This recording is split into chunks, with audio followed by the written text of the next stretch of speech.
جناب صدر جلسہ، علاقے کے معمر اور نوجوان حضرات علماء اکرام، عمائدین شہر،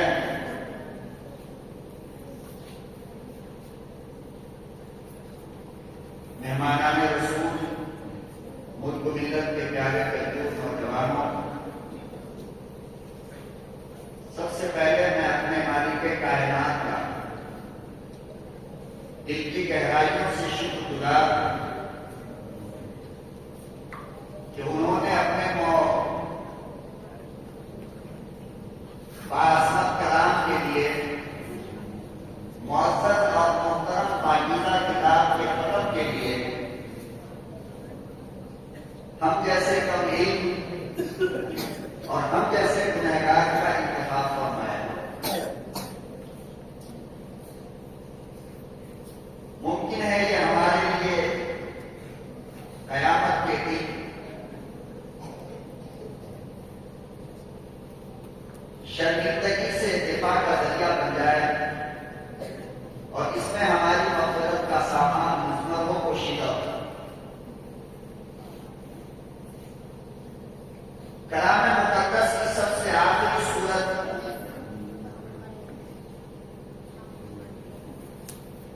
سورۃ الناس ہے، جس کی تلاوت کے ذریعے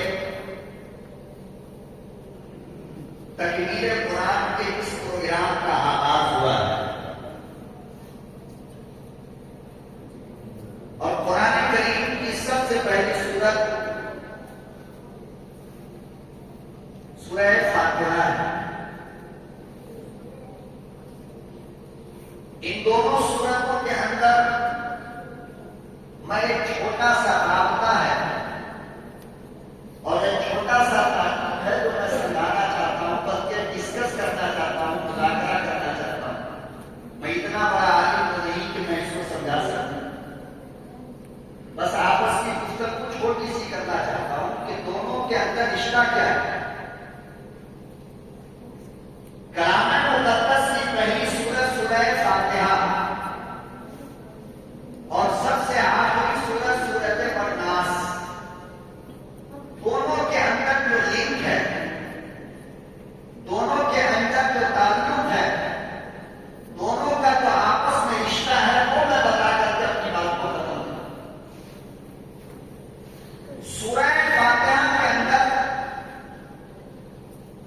انسان کی زبان سے میرے رب نے یہ جملہ کہلوایا کہ میرے بندو تم یہ کہو کہ اہدنا الصراط المستقیم، میرے خالق مجھے سیدھے راستے پہ چلا۔ میرے مولا مجھے اس راستے پر چلا، اس راستے پر چل کر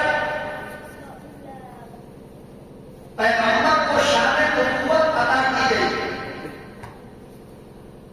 جس راستے پر چل کر صحابہ کو صحابیت عطا کی گئی، جس راستے پر چل کر ولیوں کو قطبیت عطا کی گئی، جس راستے پر چلنے والوں کو جنت کی ضمانت دی گئی، میرے مالک مجھے بھی اس راستے پہ چلا جائے۔ یہ ہے سورہ فاتحہ کا خلاصہ۔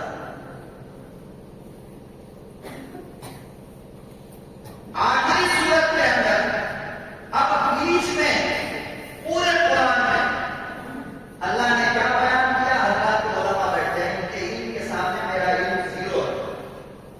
یہ الگ بات ہے کہ آپ نے ایک مہمان کو عزت دیا اور کس مسلک میں لا کر کے بیٹھایا ہے، ورنہ یہ علماء جو بیٹھے ہیں یہ علم کے پہاڑ ہیں، میری گردن ان کے سامنے بہت چھوٹی، میں ایک طالب علم ہوں، مگر آپ ان سے میرے جانے کے بعد پوچھیے گا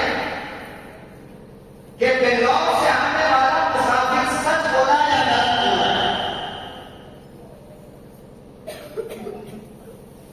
پہلی سورت کے اندر اللہ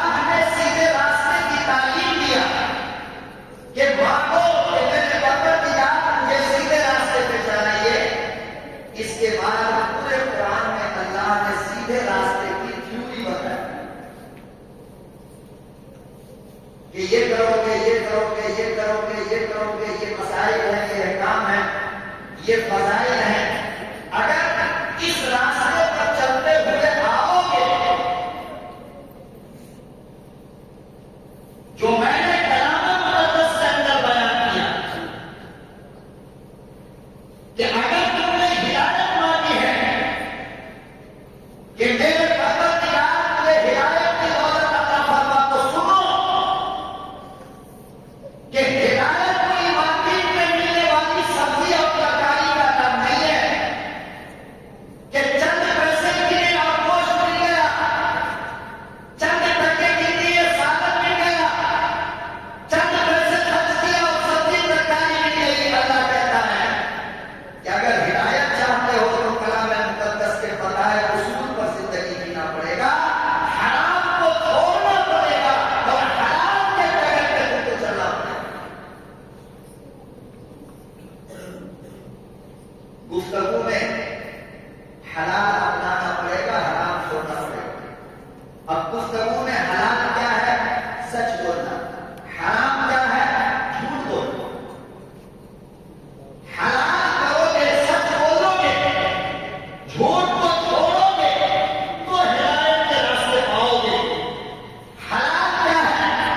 محنت مزدوری کر کے خود کھانا اور اولاد کو نسل کو کھلانا۔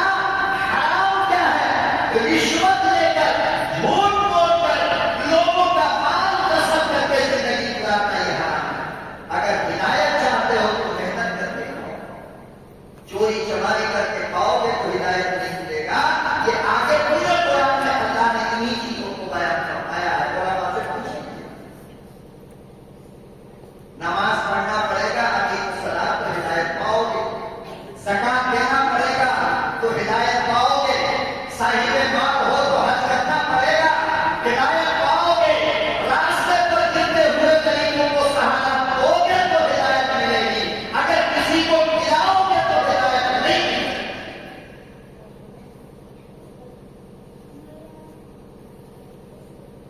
نظر کی حفاظت کرو گے تو ہدایت ملے گی۔ یہ نہیں ہو سکتا کہ تم ہدایت بھی مانگو اور اپنی نظر کو عیاشی کرنے کے لیے آوارہ چھوڑو۔ دماغ کی حفاظت کرو گے، سوچ کو اچھی رکھو گے تو ہدایت پاؤ گے۔ یہ نہیں ہو سکتا ہے کہ تمہارے دماغ میں لیلا بھی ہو اور تمہاری دماغ میں مولا بھی ہو تو ہدایت نہیں مل سکتی۔ اس فکر کو، اس خیال کو مولا کے لیے خاص کرنا پڑے گا تو ہدایت ملے گی۔ یک رنگی چلے گی، دو رنگی نہیں چل سکتی۔ اوریجنل بن کر بنا کے رہو گے تو ہدایت ملے گی، جو تم نے سورہ فاتحہ کے اندر مانگا ہے۔ پورے قرآن کا خلاصہ یہ ہے کہ اللہ نے وہ راستہ بتایا کہ ہدایت کیسے ملے گی، پورے قرآن میں وہ بتایا۔ اخیر میں آپ دیکھیے کون سی سورت اللہ نے کہی ہے، قل اعوذ برب الناس۔ کیا مطلب؟ اللہ کہتے ہیں میرے بندو، تم نے ہدایت نہیں مانگی، ہدایت نہیں مانگی، جس راستے پہ چل کر کے ہدایت ملتی ہے اس راستے پہ تم چلنا بھی چاہتے ہو، اس راستے پہ تم چلنا بھی چاہتے ہو۔ کتنے لوگ بیٹھے ہیں؟ میں اتنے لوگوں سے پوچھنا چاہتا ہوں، بتاؤ کون آدمی ہے جو سچ بولنا نہ چاہتا ہے؟ ہر ایمان والا چاہتا ہے نا میں سچ بول، پھر بھی جھوٹ بول دیتا ہے۔ ہر آدمی چاہتا ہے میں حلال کھاؤں، پھر بھی حرام کھا لیتا ہے۔ ہر مومن چاہتا ہے میں نماز پڑھوں، پھر بھی نماز چھوڑ دیتا ہے۔ ہر آدمی چاہتا ہے میں زکات دوں، پھر بھی زکات نہیں دے پاتا۔ ہر آدمی چاہتا ہے میں حج کروں مگر نہیں کر پاتا۔ ہر آدمی چاہتا ہے میں اپنے اخلاق کو اونچا بناؤں، بنا نہیں پاتا۔ اخیر صورت میں اللہ نے فرمایا ہے یہ ممکن کیسے ہوگا معلوم ہے؟ چاہتے تو ہو مگر ہوتا نہیں۔ رات میں سوتے وقت مومن چاہتا ہے فجر میں اٹھ جاؤ مگر کچھ نہیں پاتا۔ تو اللہ کہتے ہیں یہ کیسے ہوگا؟ یہ تب ہوگا جب تم اللہ سے پناہ مانگو۔ قل اعوذ برب الناس، میں پناہ مانگتا ہوں اے لوگوں کے رب۔ کس سے پناہ مانگا؟ فرمایا کہ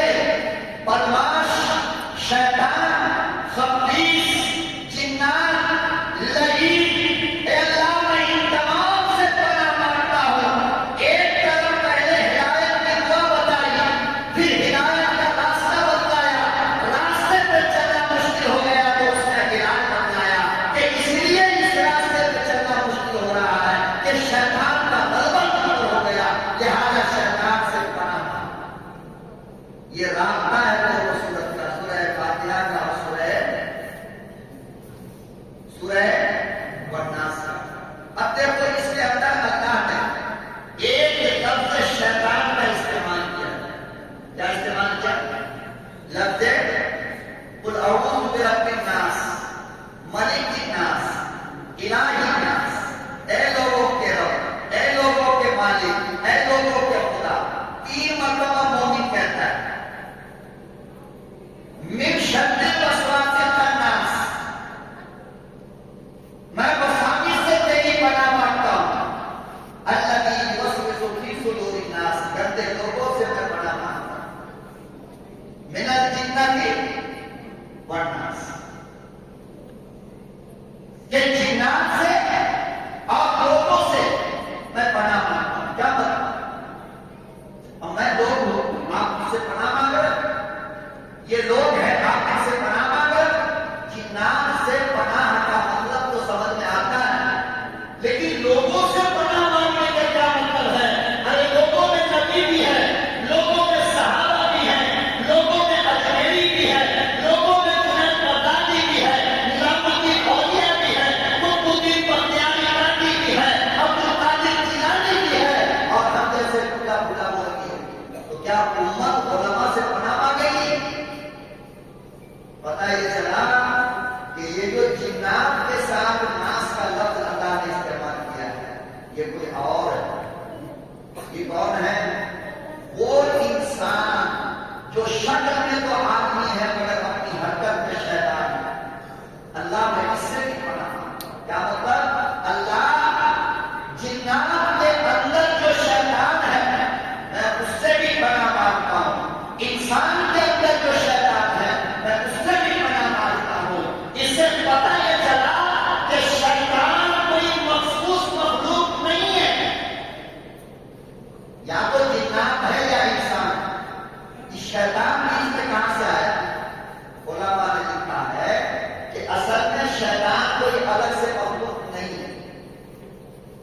جنات کے اندر جو کمینہ ہو وہ شیطان ہے، انسان کے اندر جو کمینہ ہو وہ بولو بھائی وہ شیطان ہے۔ تو یہ شیطان دونوں جماعت میں پایا جاتا ہے، جنات میں بھی اور انسان میں بھی۔ اللہ کہتے ہیں ایسے شیطان سے بچ کر کے رہو گے تو ہدایت پہ چلے آؤ گے، اور ہدایت کا راستہ تمہارے لیے آسان۔ اچھا اللہ کیا ان دونوں سے ہٹ کر کے میں کس کے پاس رہوں؟ کس کے پاس رہوں؟ تب اللہ فرماتے ہیں یا ایھا الذین آمنوا اتقوا اللہ وکونوا مع الصادقین، نیک لوگوں کے ساتھ رہنا۔ کس کے ساتھ؟ نہ جنات کے ساتھ نہ شیطان کے ساتھ رہنا۔ کس کے ساتھ ہے؟ نیک لوگوں کے ساتھ۔ وہ نیک علماء بھی ہو سکتے ہیں، وہ نیک جاہل بھی ہو سکتا ہے، کبھی کبھی تو عالم سے اونچا مقام جاہل میں مل جاتا ہے۔ ولایت، قطبیت، بزرگی کسی عالم کے نام سے رجسٹر نہیں ہے۔ مولانا رشید احمد کا کوئی مفتی اعظم، دنیا کے مفتی اعظم اگر کہہ دو تو بھی لفظ کم پڑ جائے، ہے یا نہیں؟ لیکن آپ دیکھو کہ ان کے پیر کون ہے؟ حاجی امداد اللہ مہاجر مکی رحمۃ اللہ علیہ، اور حاجی امداد اللہ مہاجر مکی رحمۃ اللہ علیہ حاجی نہیں تھے، لیکن پیر کس کے بن گئے؟ پوری دنیا کے اس وقت مفتی اعظم رشید احمد گنگوہی کے پیر بن گئے۔ پتہ یہ چلا کہ ولایت، بزرگی علماء کے لیے خاص نہیں ہے، بلکہ جاہل اگر چاہے تو علماء سے بڑا بزرگ بن سکتا ہے۔ تو اللہ کہتے ہیں کہ شیطان کی صحبت کو چھوڑو، ہدایت اگر چاہتے ہو تو شیطان سے پناہ مانگو، جنات سے پناہ مانگو، بدماشوں سے پناہ مانگو، اور کونوا مع الصادقین، نیک لوگوں کے ساتھ رہو۔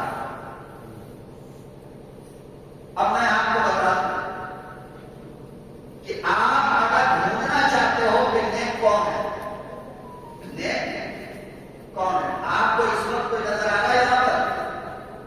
کوئی نظر نہیں، اور نظر آنا بھی نہیں چاہیے۔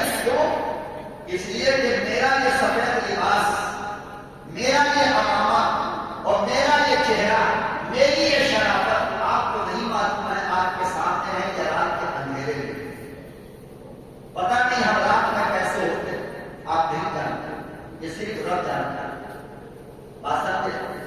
مگر سوال رسالت سے یہ دعوے کے ساتھ میں کہہ سکتا ہوں، چیلنج کے ساتھ میں کہہ سکتا ہوں، ان کے ہزاروں لاکھوں گناہوں کے باوجود میں کہہ سکتا ہوں کہ اس ہوئے زمین پر اگر اللہ کا اس وقت سب سے پسندیدہ اور محبوب بندہ اگر کوئی ہے تو یہ طالب کون ہے؟ میری زبان یہ رات کے اندھیرے میں اگر غلطی کرے تو بھی ہم سے بڑا بزرگ ہے، یہ گناہ کرے تو بھی ہم سے بڑا ولی اللہ ہے۔ پتہ یہ چلا کہ مدرسے کے طالب علم سے بڑا بزرگ روئے زمین پر اللہ میں کوئی نہیں ہو سکتا۔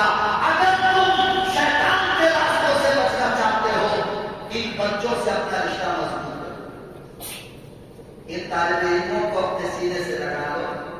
تم نہیں جانتے ہو تمہاری تہجد تمہیں معاف نہ کرا سکے، مگر محبت کا ایک ہاتھ ان بچوں کے سر پہ تمہاری مغفرت کا سامان بن جائے۔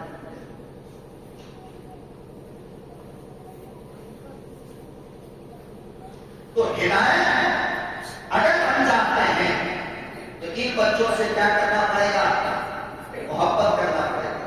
ان بچوں کو سونے کے لیے بستر کا انتظام کرنا پڑے گا، ان بچوں کے رہنے کے لیے چھت کا انتظام کرنا پڑے گا، ان بچوں کے کھانے کے لیے یاد رکھو مسلمانوں، تمہیں اپنے کھانے سے بہتر ان کے کھانے کا انتظام کرنا پڑے گا، ورنہ سیکھو یاد رکھو قیامت کے دن میرے رب کی عدالت میں رب کا ہاتھ ہوگا، تمہارا دیوان ہوگا، جب میرا بندہ پوچھے گا تو گوشت کھاتا تھا، میرا طالب علم قرآن والا سبزی ترکاری کیوں کھایا؟ جواب کیا دو گے؟ یہ سوچ لو۔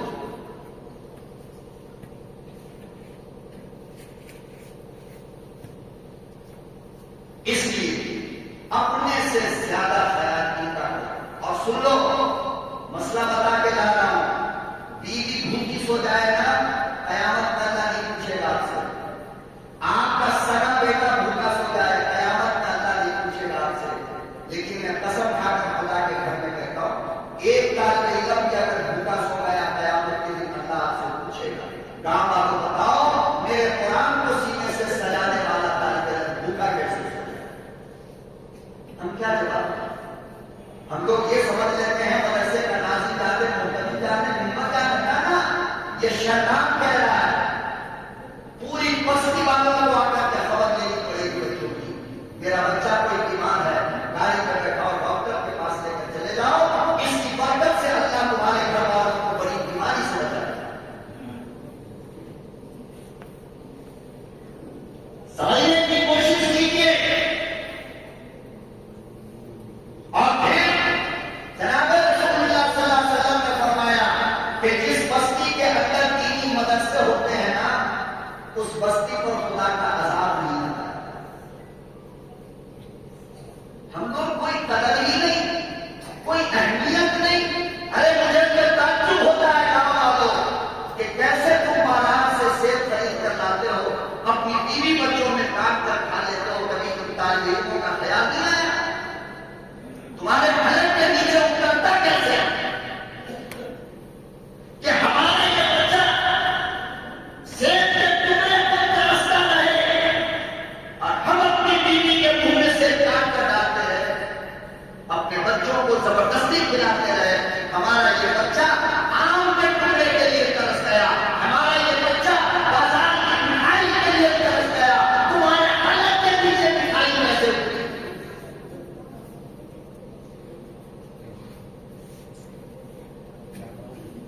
ان کا خیال ہے۔ یہ ہے کلام مقدس کا خلاصہ کہ ہدایت اگر چاہتے ہو تو ان کی صحبت اختیار کرنی پڑے گی، ان کی غلامی کرنی پڑے گی، ان کی جوتیوں کو سیدھی کرنی پڑے گی، ان کے سر پہ چھت کا انتظام کرنا پڑے گا۔ ٹھنڈ کا موسم ہے، کوئی بچہ ٹھنڈی سے پریشان نہ ہو، ان کے لیے کمبل کا انتظام ہم کرنا پڑے گا۔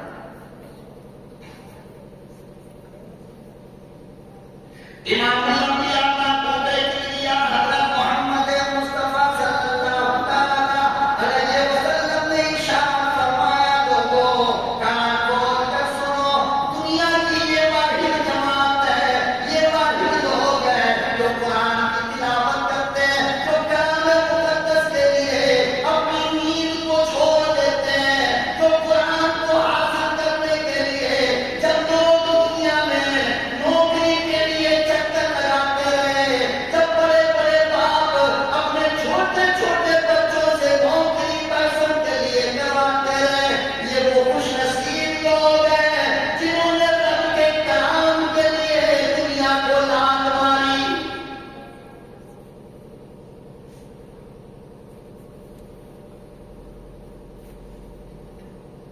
ارشاد فرمایا نبی کریم صلی اللہ علیہ وسلم نے لوگوں جب دنیا پیسوں کے پیچھے بھاگتی تھی، ان بچوں نے اپنے آپ کو رب کے کلام کو حاصل کرنے کے لیے وقف کر دیا۔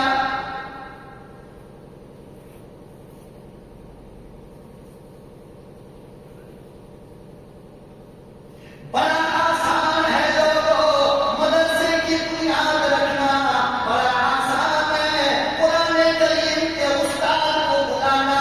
خدا بندے ذوالجلال کی قسم لوگوں، تم مقدر کے سکندر ہو تو کلام مقدس کے لیے یہ بچے تمہاری بستی میں آئے۔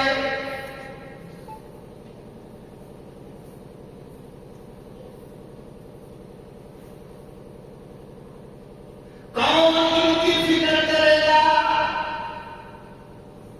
شرم تباہ کی ہے بستی والوں، جب تمہارے بچے کے پیٹ کو بھرنے کے لیے کبھی چندہ نہیں کرتے ہو، کبھی بھیک نہیں مانگتے ہو، پیغمبر اسلام کے مہمانوں کے لیے تمہاری بستی سے باہر چندہ کیوں کرتے ہو؟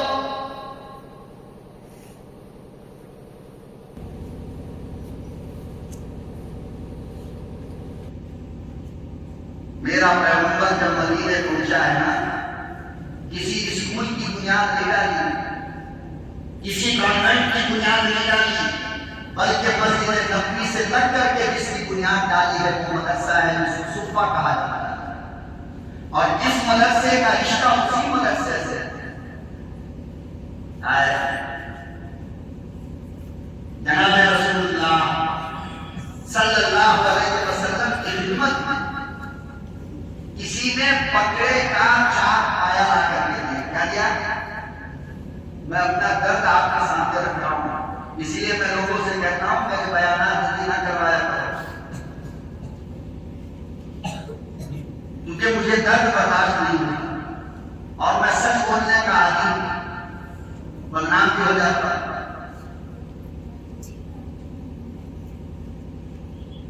چار پائے پکڑے تھے، نبی کی خدمت میں کسی گاؤں والے نے لا کر کے دیا۔ پایا سمجھتے ہیں نا، ہے نا؟ اور یہ اس زمانے کی بات ہے بھائی صاحب، جس زمانے کے بارے میں جناب عائشہ صدیقہ ہم سب کی مائی کہتی ہے نا کہ 3 مہینہ ہمارے گھر میں چولہا نہیں جلتا، کتنے دن؟ 3 مہینہ پیغمبر کو پیٹ پر پتھر باندھ کر کے امامت کیا ہے۔ یہ اس زمانے کی بات ہے، چار پایا کسی نے لا کر کے دیا۔ آقا صلی اللہ علیہ وسلم نے عصر کی امامت کے لیے جاتے ہوئے مغرب کی اماں عائشہ صدیقہ رضی اللہ تعالی عنہا کو دے دیا، فرمایا حمیرہ ذرا پایا تیار کرو، ہم نماز پڑھ کر کے آتے ہیں تو کھائیں گے۔ کیا کریں گے؟ نماز پڑھ کے آتے ہیں تو آپ کا وقت تو ضائع ہو رہا تھا، 2-4 منٹ اور لے سکتا ہوں۔ فرمایا کہ اس کو بنا لو، میں مغرب کی نماز پڑھا کر کے آتا ہوں۔ مغرب کی نماز پڑھانے سرکار چلے گئے، اماں نے چولہے پہ ڈال دیا پایا، سمجھے؟ اور جب پائے میں ہاتھ لگ گیا ہو نبوت والا اور بنانے والی صدیق کی بیٹی ہو جس کی گواہی قرآن دیتا ہو، اور چولہا محمد عربی کا ہو، اندازہ لگاؤ ٹیسٹ کتنا ہوگا، کیا ہوگا اس میں مزہ کتنا ہوگا، ہے نا؟ تھوڑی دیر میں خوشبو آنے لگی اور یہ خوشبو پہنچ گئی مدرسے میں، صفہ میں، جہاں پر بیٹھے تھے حضرت ابو ہریرہ، حضرت بلال، حضرت سہیب رومی، حضرت ابو ذر غفاری، حضرت ابو سعید خدری، حضرت عبداللہ ذوالبجادین، یہ وہ غریب صحابہ ہیں جو مدرسے میں پڑھ رہے ہیں۔ اس میں ایک صحابی جو تھے نا وہ بڑے چنگلے تھے، کیا تھے؟ بولو بھی کیا تھے؟ بڑے چنگلے۔ اب چنگلے کیوں تھے؟ اس لیے کہ پیغمبر ان کو لاڈ بہت کرتے تھے، اور لاڈ کیوں کرتے تھے؟ اس لیے کہ ان کا دماغ بہت تیز تھا، نبی جو کہتے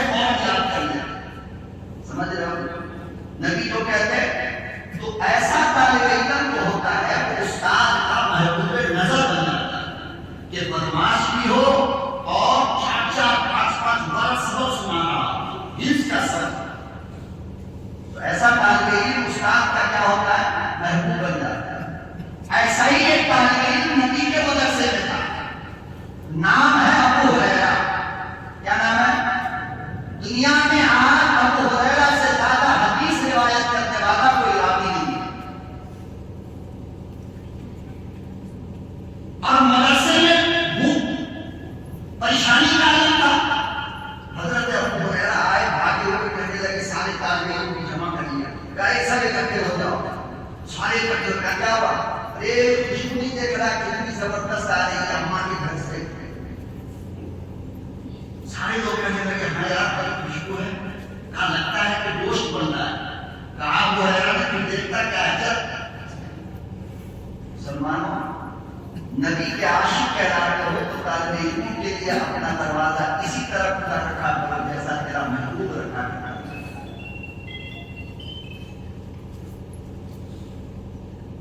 سارے صحابہ بھاگ کر چلے گئے اماں کے لیے. پیغمبر مسجد میں جا کر کے ابو ہریرہ امام صاحب بن کر کے آگے کھڑے ہو گئے. کہا مائی کیا ہے؟ کیا لگتا ہے کہ کچھ پک رہا ہے؟ کہا ہاں پایا آیا ہے نہیں بنا لے. اللہ اکبر و کبیرہ. جناب ابو ہریرہ کہنے لگے مائی 3 دن ہو گئے کھانا نصیب نہیں، روٹی نصیب نہیں. قیامت کی بھوک لگ رہی ہے ہمیں بھی کچھ کھلاؤ. جناب عائشہ کہنے لگی بیٹھ جا.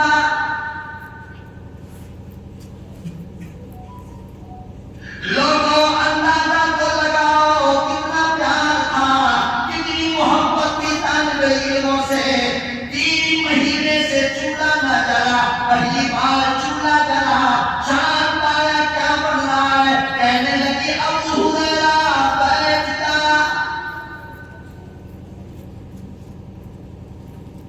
تمام بچے بیٹھ گئے، تمام طالب علم بیٹھ گئے.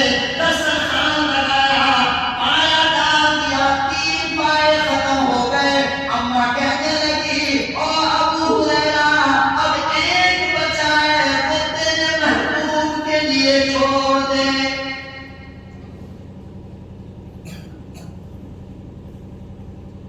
لوگوں یہی وہ بچے ہیں، یہی وہ طالب علم ہے جن کے لیے آسمان والا بھی دعا کرتا ہے، فرشتے بھی پر بچھاتے ہیں، پیغمبر کو بھی فخر ہوتا ہے. جناب رسول اللہ صلی اللہ علیہ وسلم نے ارشاد فرمایا او لوگوں میرے رب کی قسم ہے کوئی حفظ کرتا کرتا مر جائے قبر میں رکھو جبریل استاد بنتا ہے.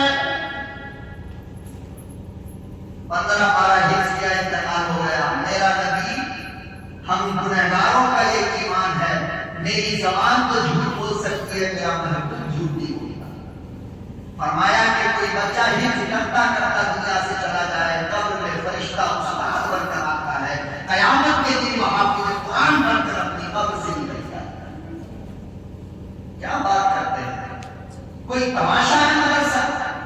یہ کوئی معمولی جماعت ہے طالب علموں کی جن کو آپ نے نظر انداز کر دیا؟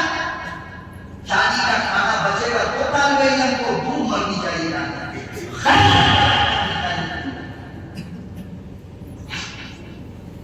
کپڑا پرانا ہو جائے تو طالب علموں کو، کھانا بن جائے تو طالب علموں کو. ارے پہلی سب میں برتن دھوتے ہوئے بچوں کو کھلانا ہے. کیا کرتے ہیں آپ؟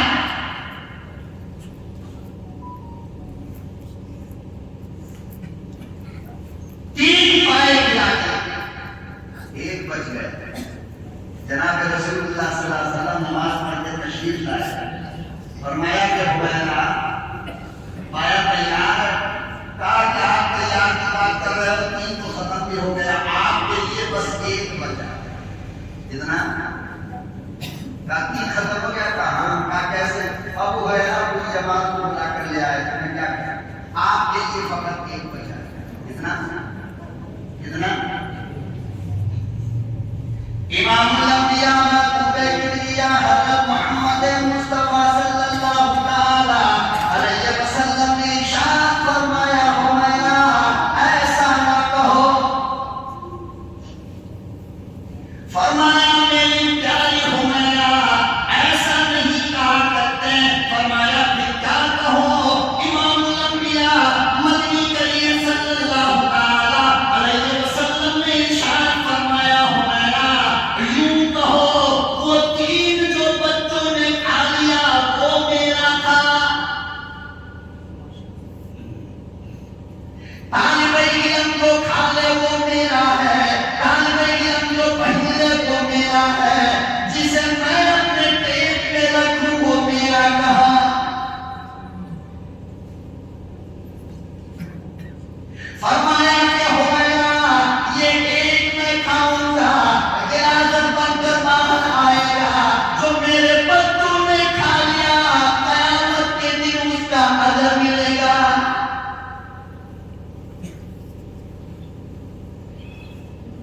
لیے گاؤں والوں ان کی حفاظت کرو.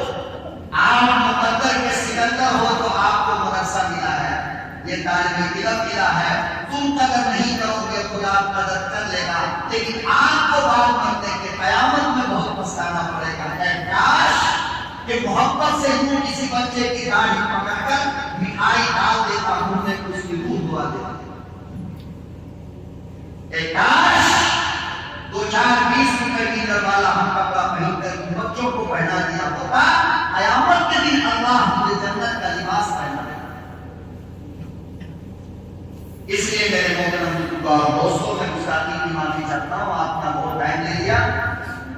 قرآن کریم میں جس ولایت کے اللہ نے بات کیا ہے وہ انہی بچوں کے راستے سے آپ کو ملے گی. اللہ پاک